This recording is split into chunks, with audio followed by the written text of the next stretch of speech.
let's talk about why we want to have the smallest viable market. Well, to start off with, we can't serve everyone, right? Right. So if you commit to the smallest viable market, you can really hone in on it. When we're talking about market driven, you can really listen to them. You can really, now you got enough or a small enough market where you can get personal. Yeah. And even if you're a huge company, I think you should segment in exactly all these the exact same way, because it really has to get personal. It has to become into their worldview. Yeah. So if you're a huge company, you have multiple world views in your audiences, and you need, in today's landscape, got to segment them out. Yeah. And deal and market and work them in a different way. People are different, and we just can't get away with that mass marketing because you can't reach them all the same. You can't reach them all the same. Right. They're just not the same.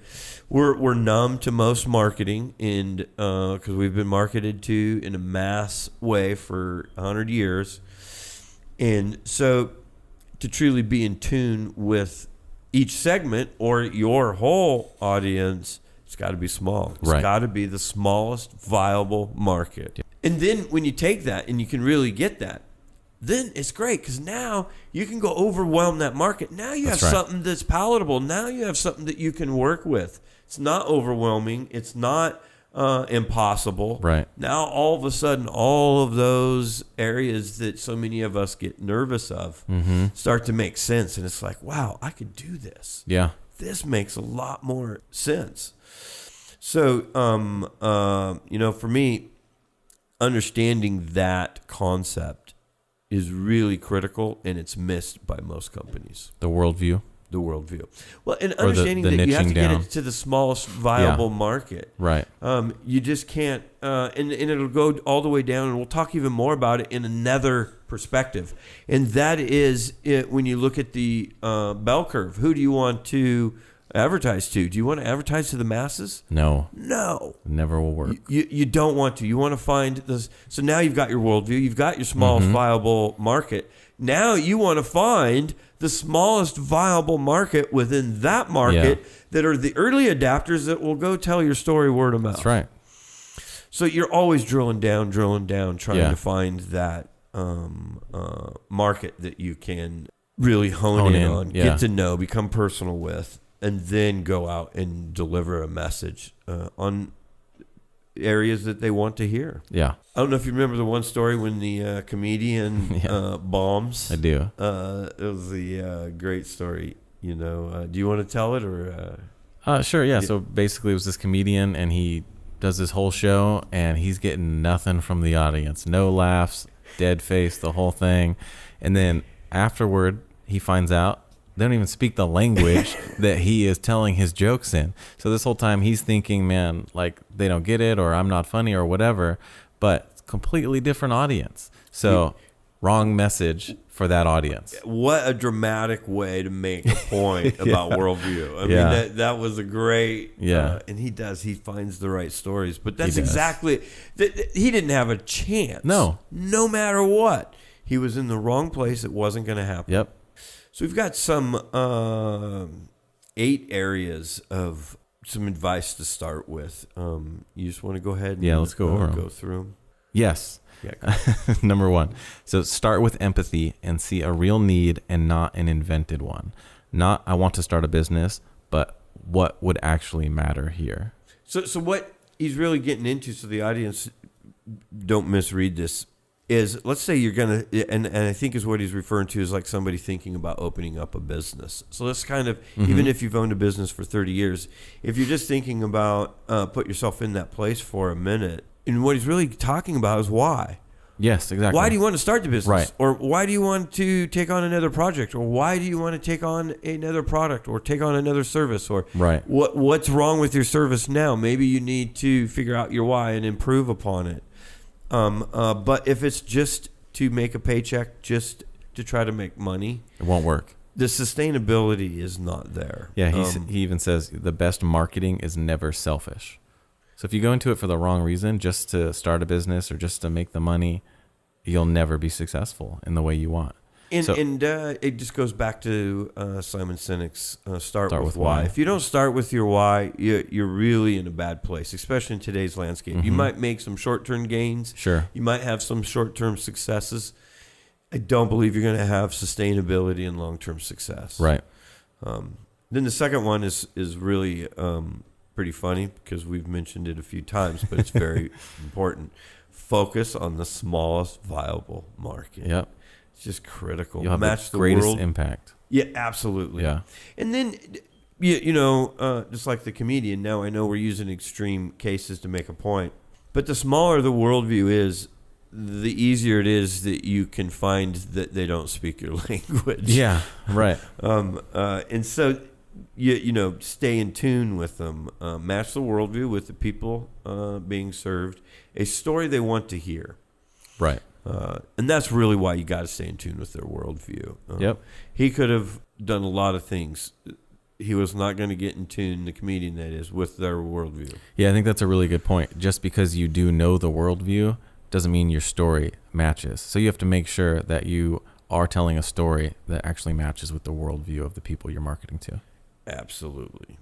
And there's some areas, too, that I loved, not necessarily in this book, but in some of his other writings where you need to face your own worldview and your own company's worldview. Yeah. Make sure that everything's aligning. Yeah. Because if your worldview is the opposite of your clients, you got a problem. You need to address it. Yeah. So number 4, make it easy to spread. If one member brings one member, you have a growth pattern. So, and that's goes to the core of what we do. We want to really help people come up with that authentic story. Yep.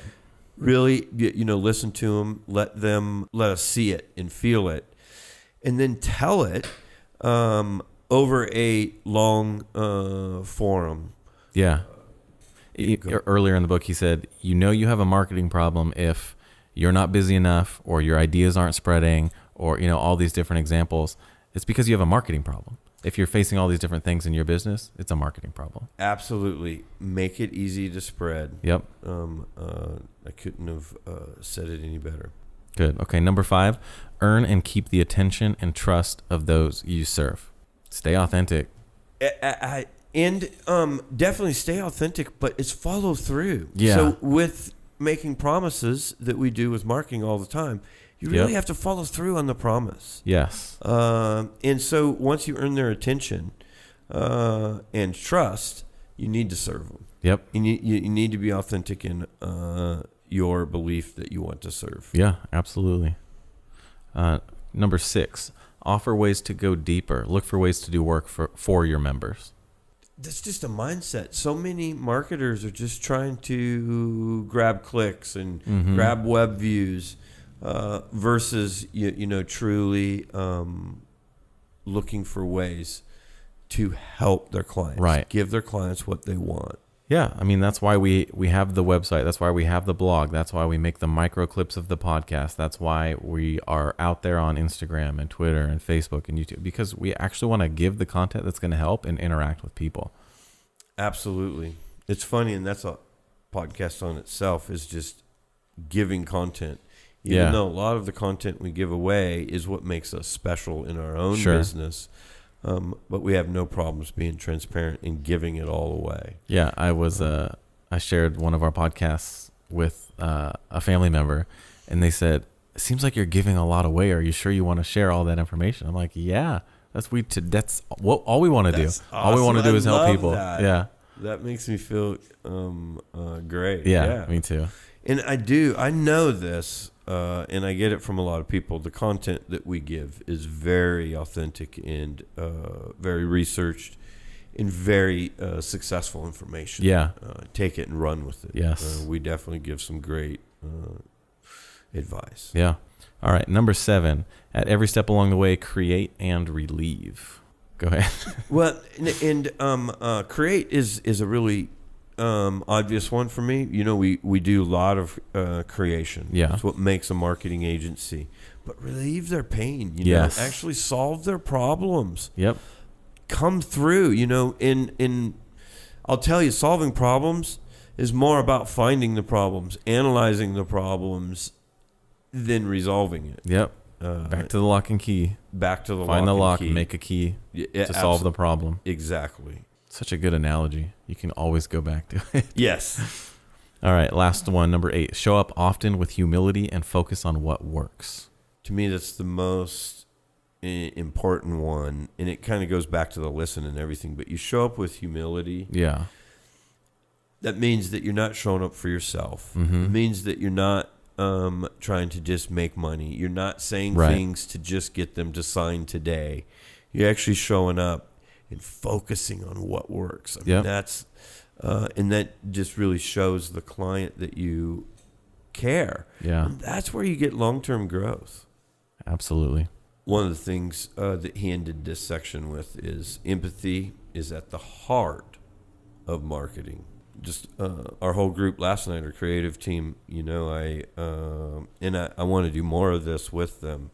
It's just, really push them to go out and be monitors and really go out and see what everyone else is doing. And what I'm really wanting them to do is really get into the empathy stage, not just with the client, but most importantly, clients and customers, and see how you as a client customer feel about our competitors or other people's marketing. Right. And what does it do? Does it do something positive? And really start to not just look at our own marketing and our own clients, but really take that empathy and put ourselves in other people's shoes and see what they're doing and how they're doing it and why they're doing it. Yep. So one of the areas, that he talks about what is better, and one of the areas that he goes into is status, luxury, practical and affordable markets. And he's got some stories that goes into the dog food and whatnot. And so all of this really comes to a very natural state for me.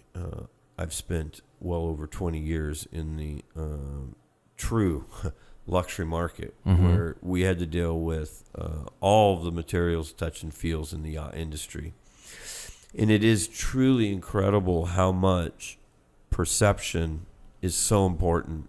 So many people in that industry, really, they try to sell the yacht and they try to sell the features and the benefits. And the one thing I can tell you at that level, when you're at that status in luxury, it's the lifestyle. It's all about the lifestyle. Right. It's how it makes them feel. They're 50 years old, 55 years old. They've worked all of their lives since the first thing that they've ever truly enjoyed. And so the mindset of that individual, that little tiny worldview, is so small and so specific that it's easy for me to understand and see all of these other ideologies based upon it, just like the dog food. And I love the dog food, and it runs right. And so now I'm going to do the extreme like Seth. He uses the extreme. So we're going to go from selling yachts, luxury, touch and feel, amazing stuff, to dog food. Yeah. But what makes someone buy high-end dog food? Right. It's no different. It's the exact same thing that makes them buy the yacht. Might be different caliber of a purchase, and it might be a different caliber of person. Right. Not necessarily always, because a lot of yacht owners actually own dogs. And I bet you they're the early adopters of the dog food fancy industry. Dog food. Yeah. Because why did they buy the yacht? It's it makes them how they feel. So someone buying dog food, in what Seth really gets into this example is, does the dog really tell you, hey Grayson, I want that dog food. I don't like that. Better this is ingredients, what I want. Tastes better. So we're talking about dogs. Right. And we have a huge spike in high-end dog foods.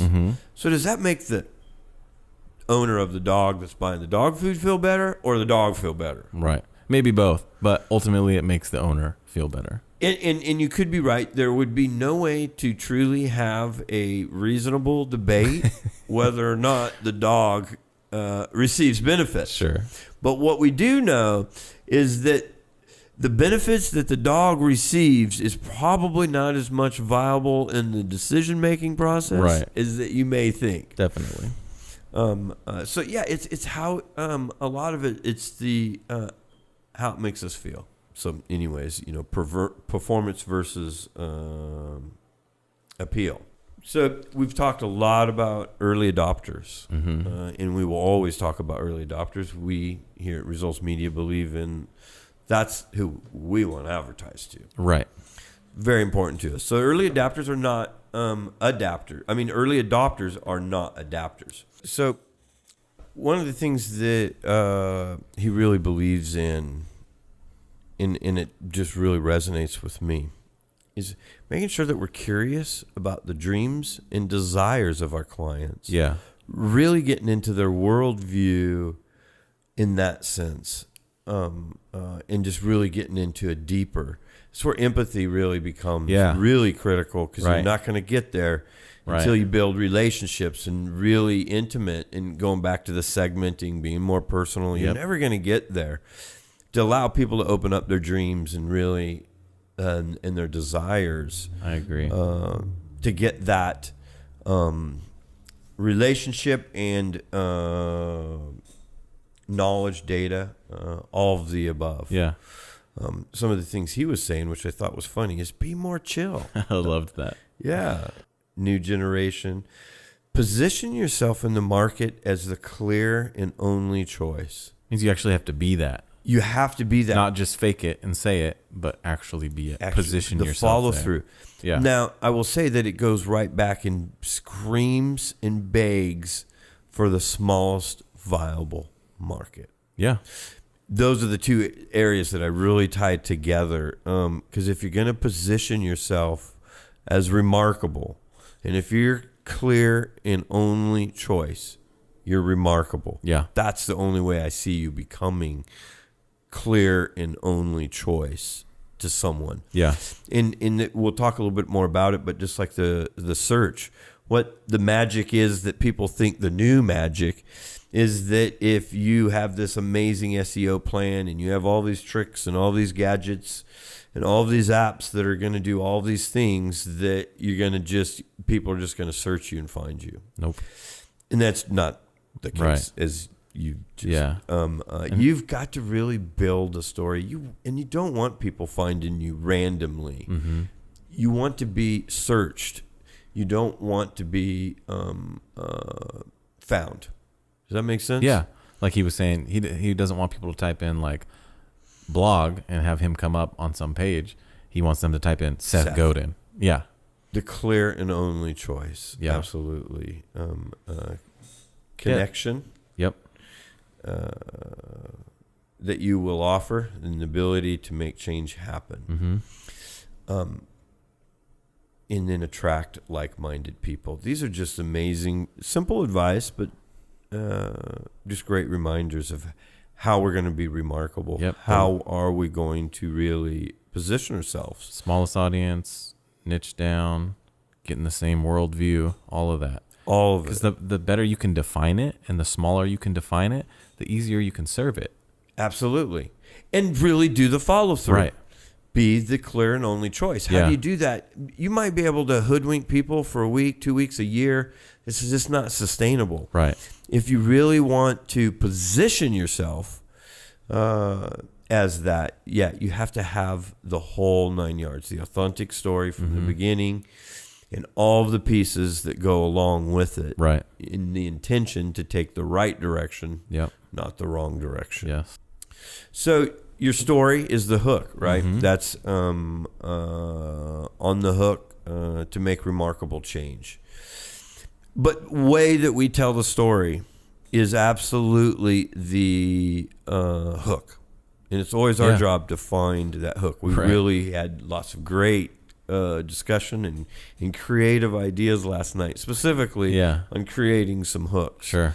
And then he talked about, for me, just on the programming side, and I was amazed that he went there to the geek side, but the Stack Overflow company, and he talked about, how this program saves programmers and expert exchanges a lot of time. And that's just kind of how they pitch themselves as this company. But they knew that they had a engineering, a digital, a tech worldview, if you will. Mm-hmm. And when you study their successes, I'd challenge anybody at $300 per year for subscription. It's amazing how they just blew up. And it's because they gave a solution to their specific audience. Right. I mean, for me, I had to reread it, Stack Overflow. I'm lost at the name. I won't deny it. Yeah.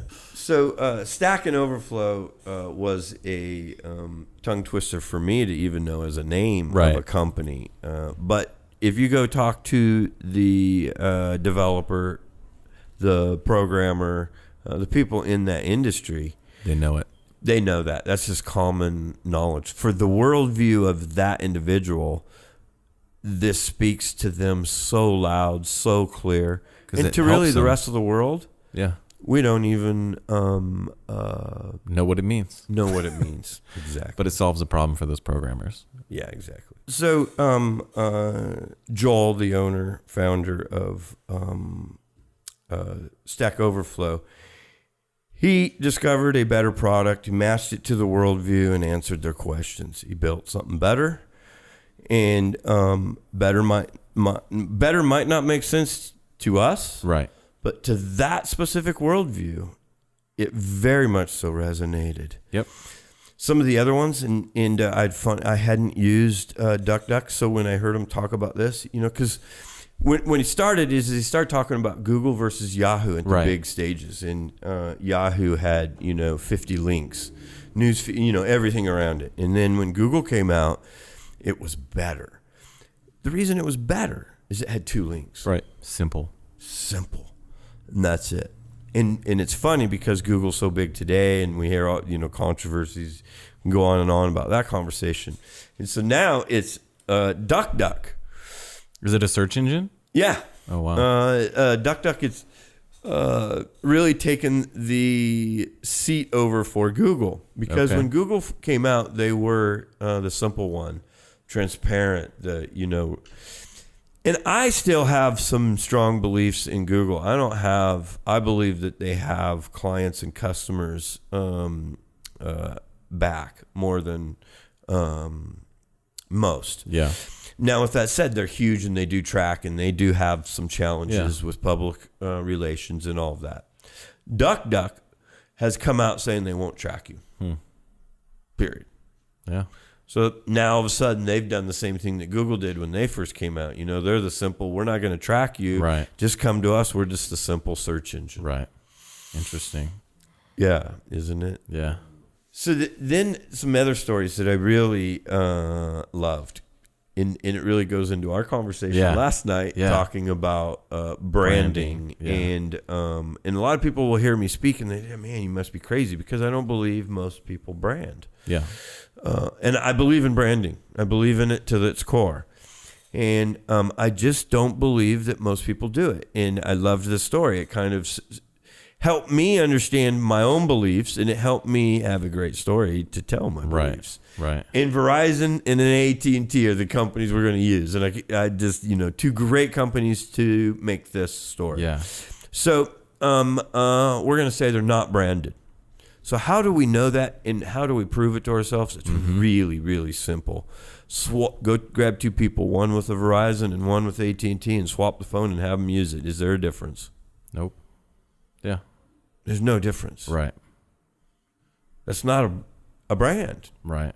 Cell phone coverage. Now, we could get into probably a detailed debate over one has better coverage, this or that. Sure, but essentially it's the same product. Today it's not. I mean, and most people that are going to argue that, it's just because they want what they have to be the best. Yep, exactly. So, and then he talks about the logo and how it's not as important to the designer may want it to be. But it is more important than most realize. Right. But then you really get into it, and I don't have the chart here, but maybe we'll put it up when we run this podcast, of all the different logos. But let's look at the most ones that we know. Costco. Mm-hmm. Yeah, that's a really high intensive graphic, isn't it? No. it's Costco. So it's very, very important, but it's more about what you do. Yeah. Branding's Than not it just a is- logo at It's all. not, yes, That's yes, the exactly. smallest part of it. It's the smallest part. Right. It's just the end. Remember, the two dings that you hear at the end of a McDonald's commercial or Right. something of that point. You're not going to remember it unless if there was a story that ties it together. Mm-hmm. The logo is just making you remember Costco. Yeah. I can go buy much more than I need. Shopping experience. Yeah. Without brand, logo is worthless. And that just makes the point. So in this next one, if you look at my notes, you're kind of like, whoa, what's going on here? I kind of just lost it, but it's the bell curve is what he's talking about. Mm-hmm. And my favorite chart in business, and it always has been. I love it because it tells you the story. And that is, the long tail that a lot of people are talking about, and that's where everybody wants to go. If you look at it, you can look at basically 70% of your sell cycle is in one area, the hump. And that's what everybody wants to go after. Right. That's when everybody's buying. That's, and then a lot of people will ask me, well, why does marketing and advertising spend so much money on the movies on young girls? Why does as we know, you cannot advertise to the 70%. Nope. You're already too late. You're way out of the ball game. If you want an effective marketing plan, you got to get them the early adopters. The early adopters, and that's what'll make it spread. And those are the ones that will spread the word. Yep. Yeah, those are your word of mouth. Yeah. What he's really talking about when he gets into it. So you've got 13 to 15% of the buying cycle, right?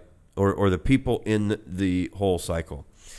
And which isn't a lot. The early adopters. The early 13 adopters. to 15%. And, yeah, exactly. And they're more challenging to earn. And so what he's really saying is that you really have to get enrollment. You've got to earn their attention, earn their trust, and then earn their loyalty. Right. You can't buy it with mass marketing Right. like we used to. Right. Doesn't work. Nope. Different people want different things. As we've talked about segmenting, all of the above. The one thing that we do know, though, that we can generalize, no one wants to feel stupid. That's true. And that's ultimately what a lot of marketing is all about. You look at a car and you spend 13 grand, 12 grand, this or that. And everybody buys the same car, let's just say 5 people. Yeah. You're more worried about how much the other person paid than you are about what you paid. Because you don't want to feel like you got taken advantage of. You don't want to You got feel a bad stupid. deal. You feel stupid.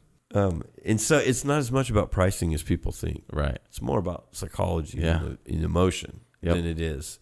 If somebody feels like they got a good deal and they love the car and they go home very excited, and then a week later they find out that their buddy got it for a lot less, they have issues with that. Yeah. And that's just the psychology of it. Right. There's not a lot of truth to it. Yep. Always be testing and trying new things. We've learned that from the glasses in India. We've learned that from many other trial and errors. You just never know what will and will not work. Right. And a lot of people don't realize marketing. We're always marketing. Whether we're Everything. in business or not, we're marketing. Yep. You want to take your wife and kid out to dinner, you're starting to figure out, how am I going to present it to her? Mm-hmm. If you want to get a raise. If you want to get a raise. And so people think, and a lot of people, as we walk through doors all the time, no, we don't advertise. Of course you do. Always laugh, because the clothes that you're wearing, the suit that your you storefront, wear, your storefront, everything. Everything is marketing. Yep. You don't have a business without marketing. Right. The least amount of marketing you do, the least chances you have success. That doesn't mean mass marketing, like we've said, is the ticket, But you have to have, and not all marketing is advertising. Today, much more marketing is not advertising. Advertising isn't the only way. Right. Now, with that said, when you are advertising and it works, you got something. Yeah. And something that I want to, a lot of businesses miss that. You know, they don't understand a true A/B testing and really lock on to something that works. Right.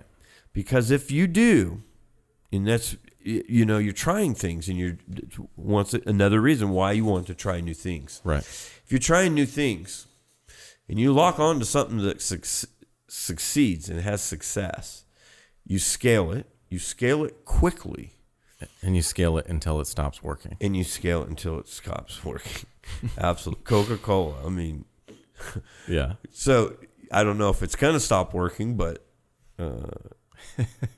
probably not. Probably not. And then Patagonia is another one. Because if you look at Patagonia, they're not out just trying to sell clothing. They want to make a statement. Their whole statement is very environmental, very outdoorsy mentality. And that's the worldview of the people that buy their products. Right. Very strong statement. When you buy a Patagonia and you wear it, you're saying that you care about the environment. Right. You're willing to pay more money just for that reason to help that alone. cause. Yeah. And that's the worldview of that cause.